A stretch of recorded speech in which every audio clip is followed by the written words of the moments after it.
ফ্রান্সের president Emmanuel Macron বলেছেন, ইউরোপকে সামরিকভাবে আরও শক্তিশালী করা, অর্থনৈতিক সংস্কার এবং যুক্তরাষ্ট্রের প্রভাব মুক্ত করতে হবে, নয়তো ইউরোপের মৃত্যু ঘটতে পারে। বৃহস্পতিবার ফ্রান্সের একটি বিশ্ববিদ্যালয়ের অনুষ্ঠানে এমন সতর্কতা বাক্য উচ্চারণ করেন ম্যাক্রো বলেন, ইউরোপের মৃত্যু হওয়ার ঝুঁকি রয়েছে। ঝুঁকি কমানোর জন্য আমরা প্রস্তুত নই।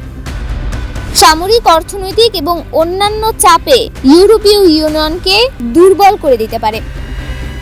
এছাড়া যুক্তরাষ্ট্রের প্রভাব থেকে ইউরোপকে মুক্ত রাখার কথা বলেছেন ম্যাক্রো। তার মতে, যদি ইউরোপ সামরিক খাতে যুক্তরাষ্ট্রের উপর নির্ভরশীল হয়ে পড়ে, তাহলে তারা একটা সময় ঝুঁকিতে পড়বেন। তিনি বলেছেন, প্রতিরক্ষা শিল্প ছাড়া কোনো প্রতিরক্ষা নেই। আমরা গত কয়েক দশক ধরে এ খাতে অপর্যাপ্ত বিনিয়োগের মধ্য দিয়ে যাচ্ছি। আমাদের সামরিক সরঞ্জাম আরও উৎপাদন করতে হবে এবং আমাদের ইউরোপিয়ান হিসেবে উৎপাদন করতে হবে। তিনি আরও বলেন, আমাদের দেখাতে হবে ইউরোপ যুক্তরাষ্ট্রের আজ্ঞাবহ নয় এবং অন্যান্য অঞ্চলের সঙ্গে কিভাবে কথা বলতে হয় সেটি ইউরোপও জানে। ম্যাক্রো গত কয়েক বছর ধরেই যুক্তরাষ্ট্রের প্রভাব মুক্ত হওয়ার বিষয়টি বারবার বলে আসছেন।